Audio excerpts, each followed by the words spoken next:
with B, and B is in thermal equilibrium with C, then A is in thermal equilibrium with C. On the surface, it doesn't really seem to say anything particularly significant.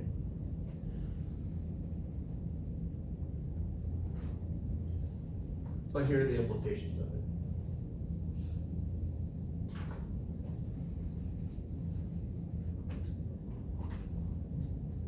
I'm going to suppose we had just the classic thermometer.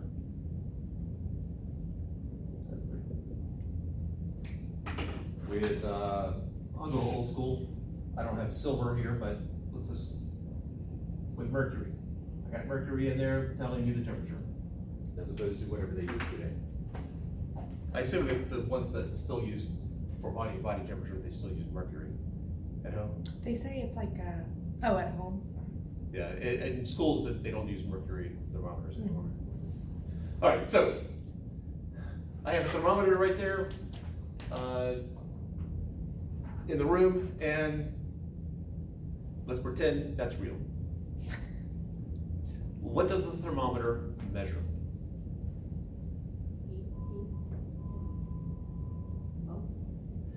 I heard heat. Heat is energy transferred. So I would,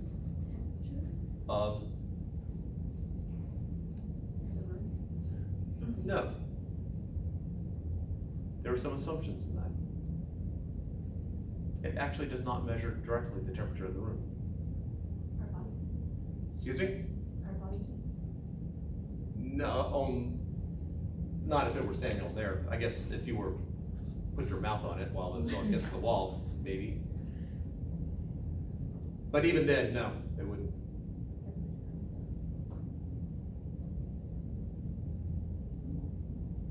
In my mind, it's similar to the question I asked, I think it was the first day or second day, what does a scale actually measure? It doesn't measure our weight. What does a scale measure? The force of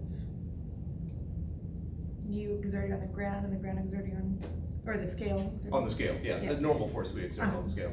All right, so what does the thermometer actually measure?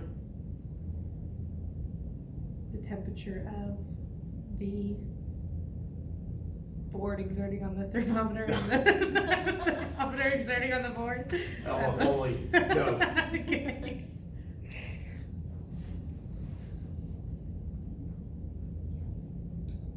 Okay, we've eliminated temperature of the room, body temperature, except under very strange situations. Oh, but that's right, I corrected myself. Even then, no.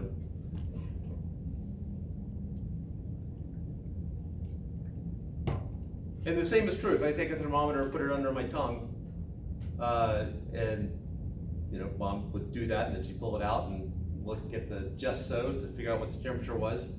Is it the amount of energy you're exerting on the thermometer? Like what we were just measuring, you know what I mean? In thermodynamics. No.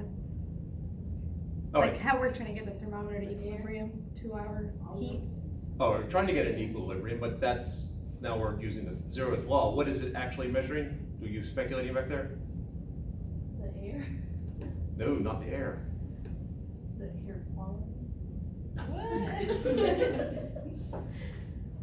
What does it start with? What's the letter? It depends on how you want to word the answer. I would say M, Motion. given the way I set up the problem. The temperature of. Mercury. Ha ha ha. What a thermometer actually measures is the temperature of what you have inside it. Oh, okay. It will expand or contract, we've talked about that. Put energy in, it'll expand. Put take energy out, it'll contract for almost every substance. We were actually measuring the temperature of the material inside.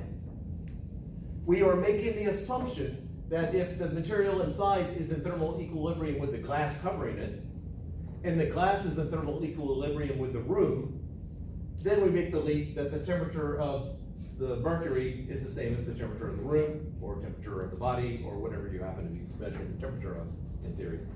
But really, it's measuring the temperature of what's inside.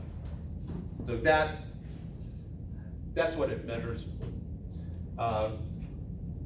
Because of time, we've already done the first law, but we'll go over that again next Tuesday. The second law is the one I consider depressing. Okay. However, there is a video by Melody Sheep, which I think illustrates it better than anything that we'll talk about. Any of you familiar with the Powers of 10 video put out by the Eames in late 60s, early 70s, where they start with a couple on a picnic blanket and then they zoom out? And then so they start out with there's a couple in a park, I think in Chicago, and they start out where they're 1 meter away, and then they start moving out, and every second that passes, they are 10 times farther away. So a second later, they're 10 meters away, then 100 meters away, and they keep zooming out, zooming out, zooming out, until, well, at some point you no longer see the couple, and then at some point you no longer see the Earth, and you just keep moving out. And then they zoom back in, and then they start going in every second, being 90% closer. So 1 meter down to 0.1 meters and 0.01 meters and so forth, until they get down to the atom. Melody Sheep on YouTube has a video where they do that with time. So so I don't know, it's not every second, but the time elapses very quickly until you're a trillion years in the future. Okay. Anyway. It is really well done. It is not a hackathon. But that doesn't have to do with thermodynamics. It does, actually. It does? It does. Huh? You need to pass out stuff. Oh, yes. And this time, I actually organized it.